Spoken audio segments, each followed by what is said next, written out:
Sinikap kong hindi magtama ang mga mata namin, pero kahit iwasan ko mga tingin niya, ay nararamdaman kong nakatingin siya sa akin. Sa lahat ng pagkakataon ay ngayon pa talaga kami nakita. Mabuti na lang at hindi ko sinama si Gracia. Mabuti na lang at nagdadalawang isip pa akong ipakilalang anak ko kina Papa. Kung hindi baka nalaman ni Caspian ang tungkol sa anak ko, kinabahan ako. Naalala kong sinabi ni Nathan tungkol sa pagpunta ni Caspian dito sa bahay. Hanggang ngayon, hindi ko pa rin alam ang dahilan niya kung bakit kailangan niya akong hanapin. Siguro utos ng asawa niyang si Olga. Mabuti na lang at kaya ko pang pagtakpan ng tungkol sa anak ko.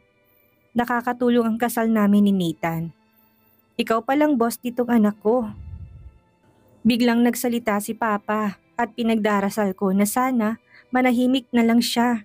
Mariin ako napapikit at yumuko sa kahihiyan. Unti-unti ako nagangat ng tingin kay Doray. May pagtataka sa mga mata niya nang tignan ako. Ngumiti siya kalaunan na tila may nabasa sa ekspresyon ko. Nahiya na si ate sa boss niya oh. Iritadong binalingan ko si Doray. Ang bruhang ito. Natawa si Papa. Napasulyap ako kina Caspian at Daniel. Nagbitiw ng simpleng ngiti si Daniel.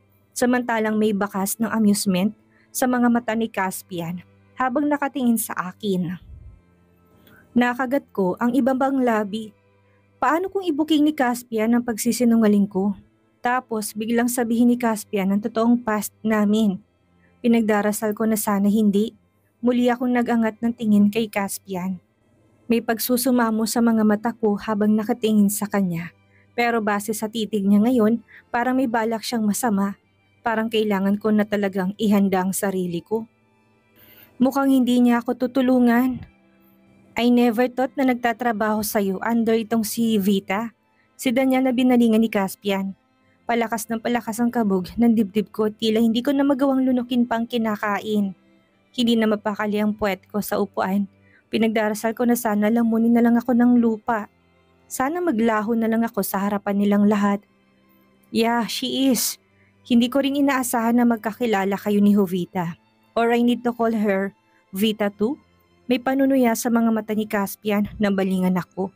Hilaw ang tawa na pinakawala ni Daniel tapos binalingan ako bago ibinalik ang atensyon kay Caspian. I used to call her that since she's just only 6. Sabay kaming lumaki. Tatay Ramon worked in our farm back then. That is how we met. Nagkakwento si Daniel na nakangiti samantalang tila walang pakialam si Caspian sa kung anong kinuwento ni Daniel. Obviously, wala siyang pakialam sa mga taong nasa paligid niya. Just like the Caspian that I knew before. Kaya nga hindi na ako magtataka kung ilaglag niya ako ngayon sa ama ko sa lahat. Naiirita na napakuyom ang kamao ko sa ilalim ng lamesa at sinulyapan siya. Nanatili lamang ang nanunuya niyang tingin sa akin. I see, she must have a beautiful memories with you. Ani Caspian habang nanatili nakatingin sa akin. Napalunok ako. Anong trabaho ni ate? Biglang sumingit si Doray. Sana kinulong ko na lang sa kwartong bruhang ito. Nakita kong pangisi ni Caspian. Lumamig ang bato ko sa mga oras na yon. Mukhang dito na ako mapapagalitan ni Papa. Nahulog ang kutsara ko sa kaba. Napatingin tuloy sa akin ang lahat. Mukhang tuwang-tuwa pang Caspian na to na nakikitang natataranta na ako. Ano palang trabaho mo doon ate? Ako naman ang ginisa ng kapatid kong mabait. Napalunok ako. Hindi ko alam kung anong trabahong sasabihin. Hindi ko maalaman sa trabaho ng mga trabahante niya sa kumpanya.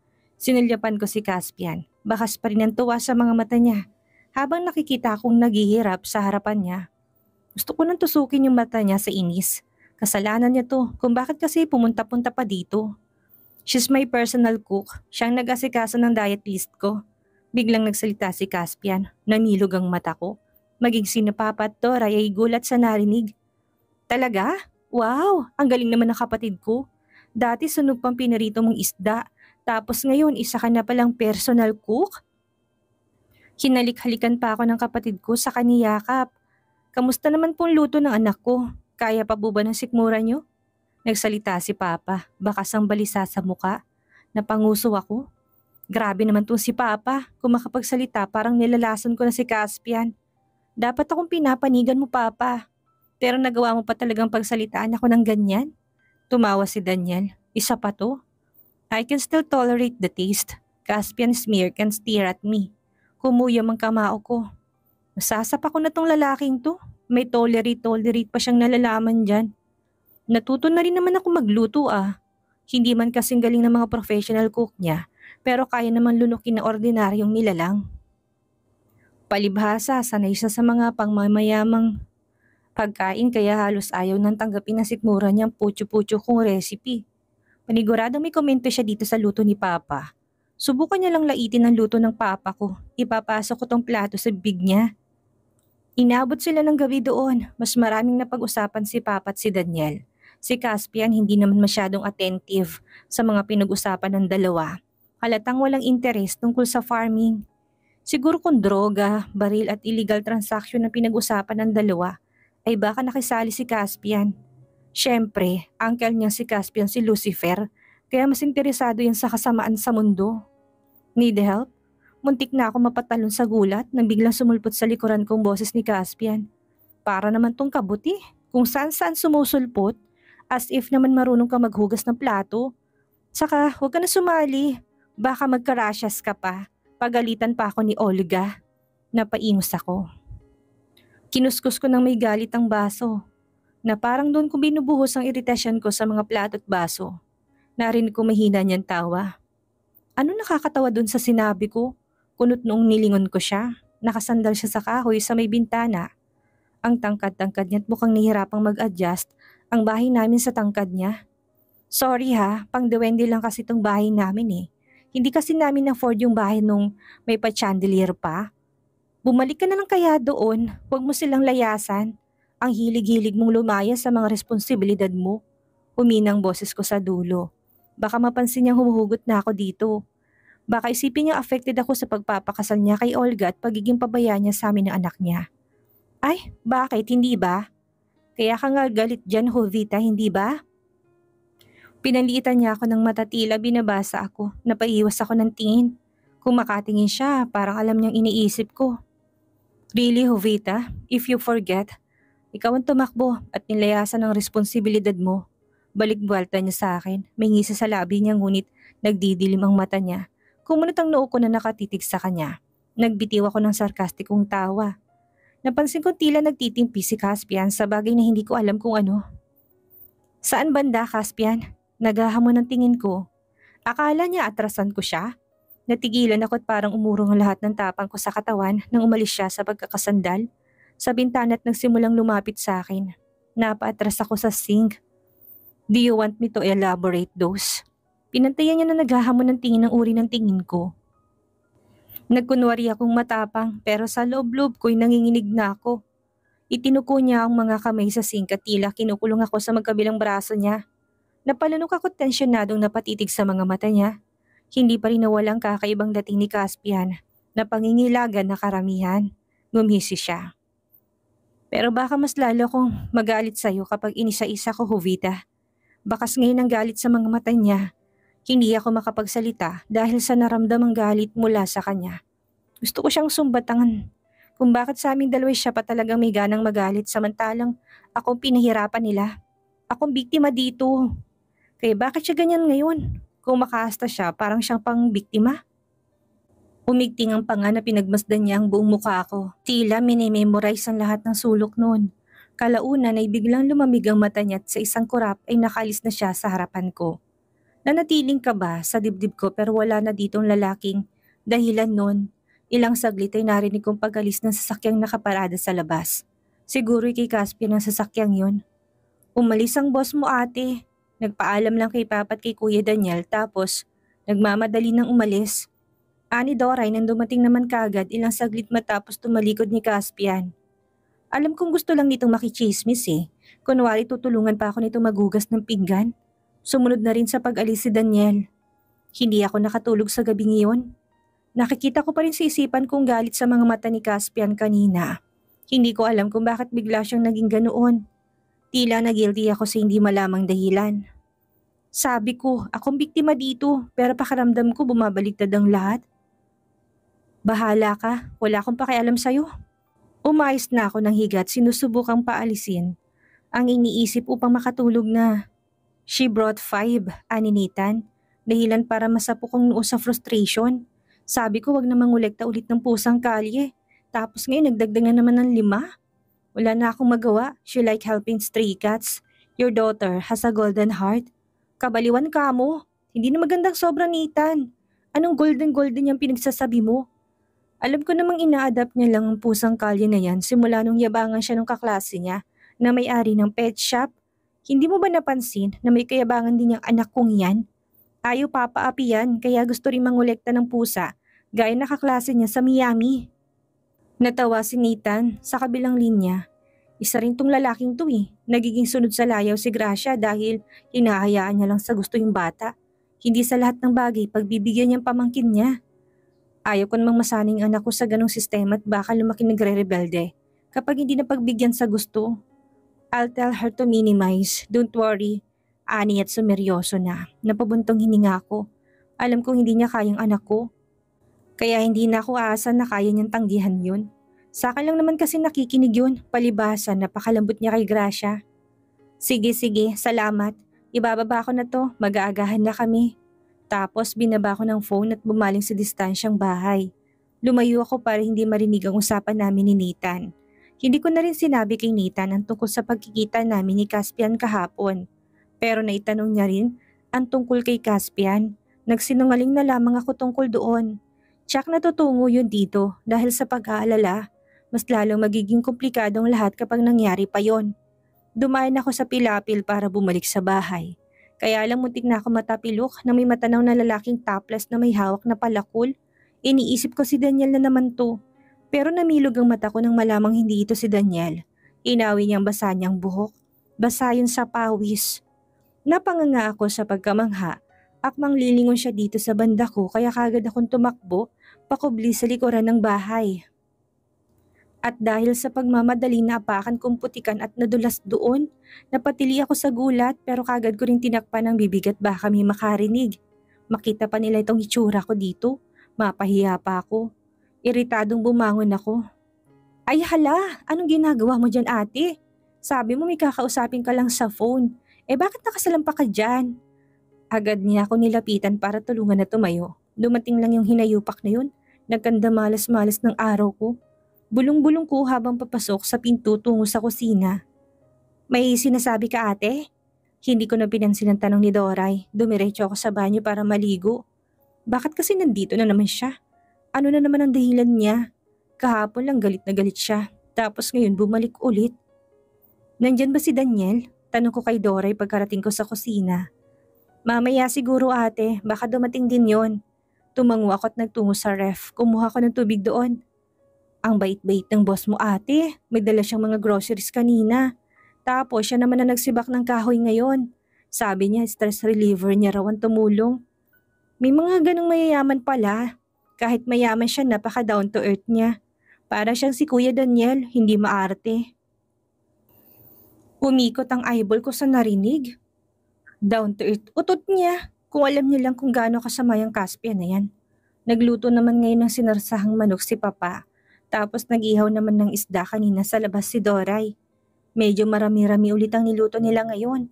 Ano bang trip ng dalawang mayaman na to? Inaaraw-araw na yata makikain sa amin. May mga professional cook naman sila sa kanila. Bakit hindi na lang sila doon kumain? Kailangan pa talagang dumayo dito para makikain? Jovita, abay pawis na yung boss mo. Dala mo nitong towel at paliguin mo na rin bago tayo magagahan. Namilog ang mata ko sa inutos ni Papa. Bakit ako? Kumunot ang noo ni Papa.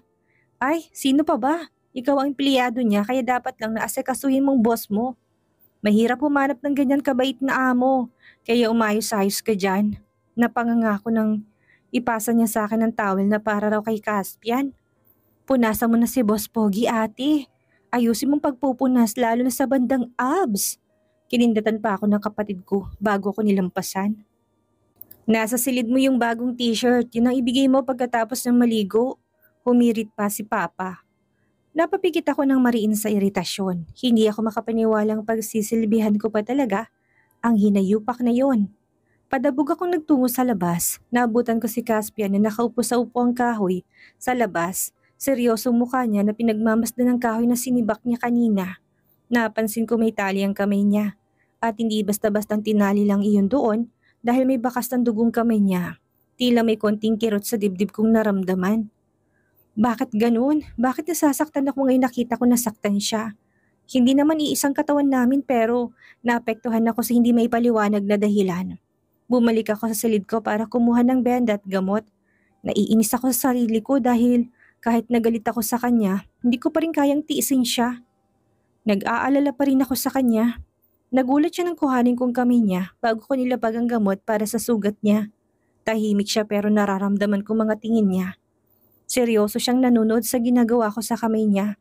Sa iritasyon ko'y sinadya kong diinan ng bulak sa kamay niya. Pero hindi man lang siya umaray sa ginawa ko. Naalala ko nabanggit niyang parati na siyang tinatamaan ng bala noon. Tsak na mas masakit yun. Kaya tong sugat niya sa kamay ay gasgas na lang para sa kanya. Hindi mo naman kailangang pilitin sa sarili mo magsibak ng kahoy. Ano bang pinapatunayan mo sa sarili mo?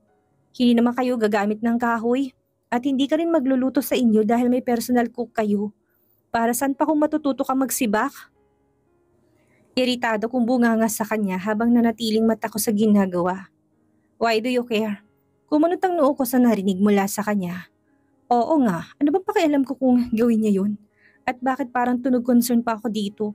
Baka isipin niyang concern talaga ako sa kanya. Tumikim ako't seryoso siyang tiningnan. Wala akong pakialam kung anong mangyayari sa'yo.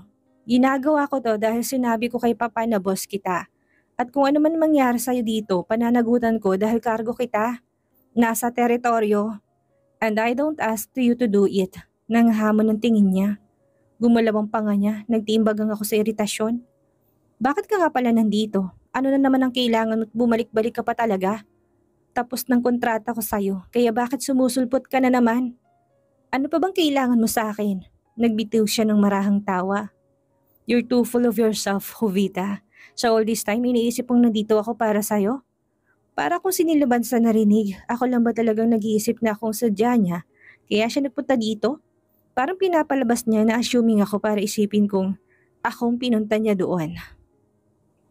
Parang ayaw ko na siyang tignan sa kahihiyan at nainis ako sa kanya at the same time. Paano niya nagawang pahiyain ako ng ganito? Napalunok ako. Gusto kong maiyak at parang gusto kong pagsisihan na ginamot ko pa siya. Wala na rin naman akong pakialam kung anong sadya mo dito. Gawin mo lahat ng gusto mo, hindi na ako makikialam. Nahinigan kong panginginig sa boses ko. Hindi pwedeng maiyak sa harapan niya, mas lalo siyang matutuwa kapag nakita niya naapektuhan ako sa sinabi niya. Tapos kung gamutin ang sugat niya, hindi ko na siya tinignan ng diretsyo na akong pumasok sa loob. Tumingala ako sa kisame para pigilan ang luhang biglang pumatak. Pero hindi ko rin naman mapigilan. Baliw ka na talaga. Tama, napaka-assuming ko rin talaga. Asawa niya na nga si Olga, hindi ba? Bakit ko nga pala iniisip na kung sadya niya dito? Pinahid kong luha sa pisngi. Ate! Mga bandang tanghali nang gisingin ako ni Doray. Hindi kasi ako bumaba kanina. Ang dahilan ko'y masakit ang ulo ko. Sino pa bang may ganang harapin si Caspian sa hapagkainan pagkatapos mapahiya kanina? O bakit? Garalgal ang boses ko, medyo nanimpungatan pa. Ngayon ko lang nalaman to. Isinangla ng lolang lupa ni mama at ang boss mo bibili nito. Hindi mo lang sinabi ni Papa tungkol dito.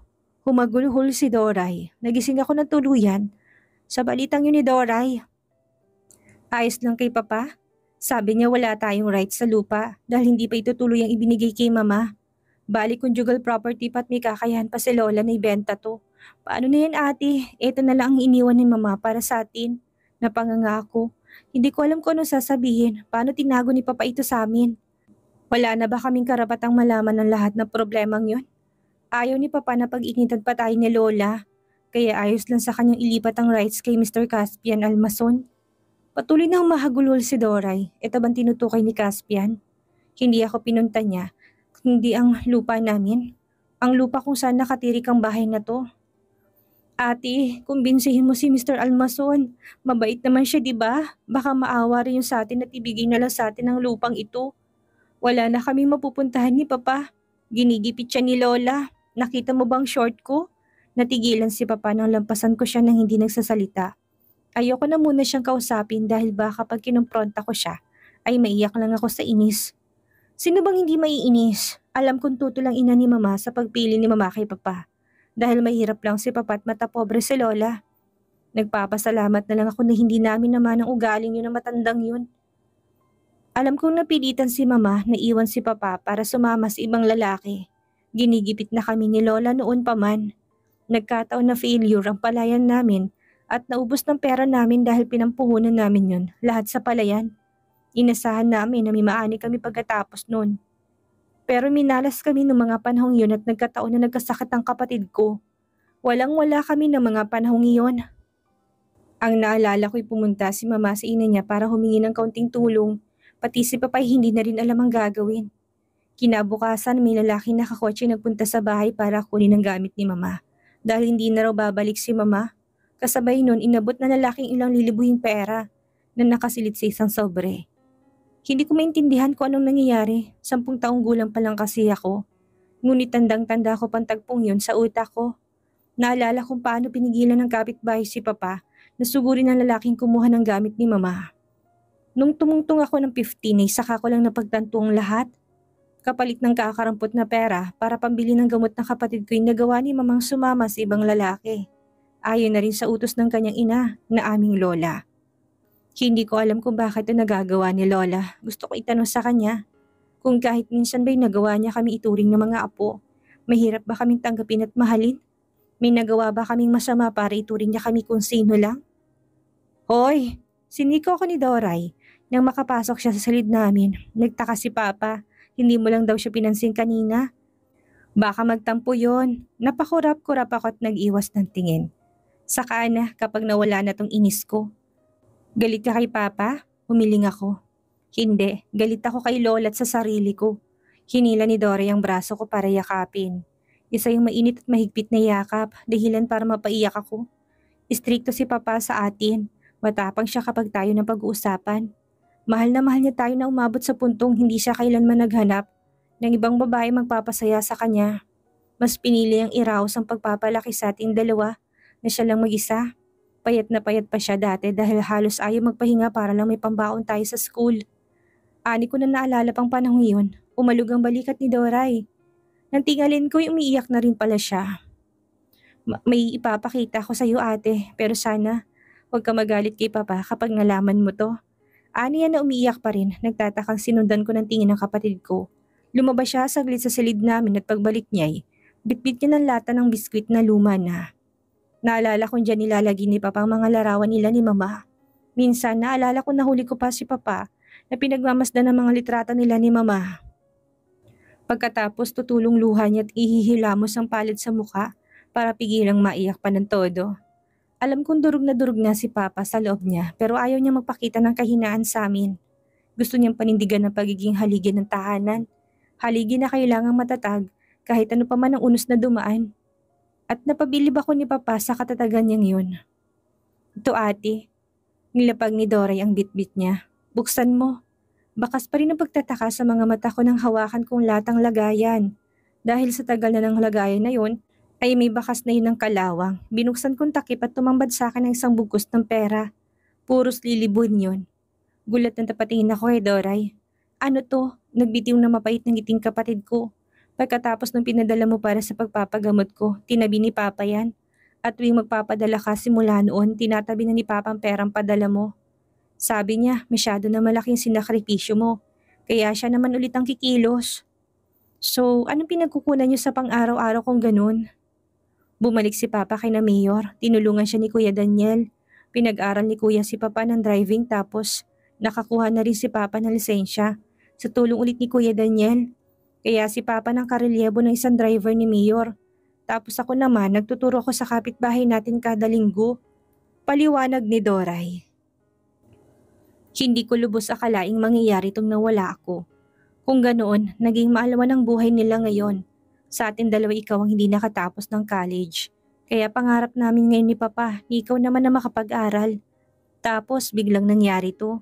Humagulhol ng iyak si Doray. Kung kailan unti-unti nang gumiginhawa ang buhay natin, siya naman pagdating ulit ng problema. Nagtagis ang bagang ko. Kinuha kong pera sa lumang lagayan. Ate, bakit? Napansin ni Doray ang kakaibang expression sa mukha ko. Nung kunin kong pera mula doon. Tama si Doray, kakausapin ko si Caspian.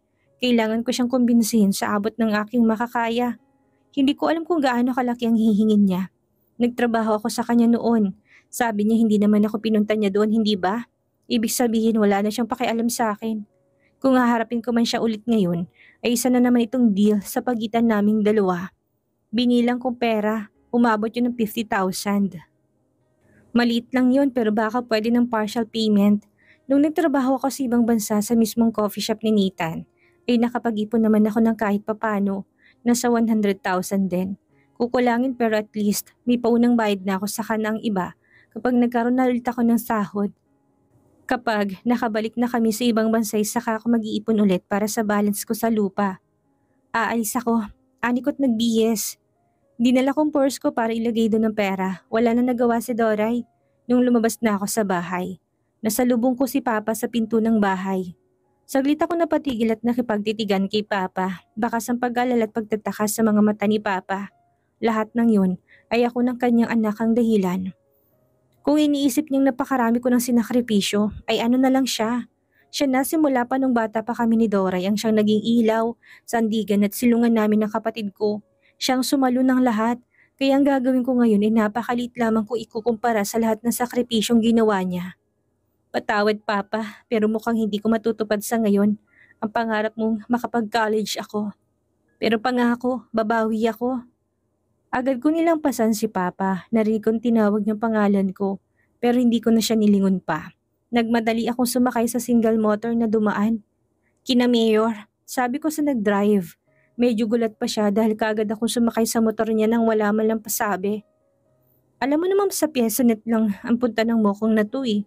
At least may pang PesoNet na siya mamaya dahil magbabayad naman ako sa kanya. Bilisan mo ah, pinalikahan ko siya ng mata.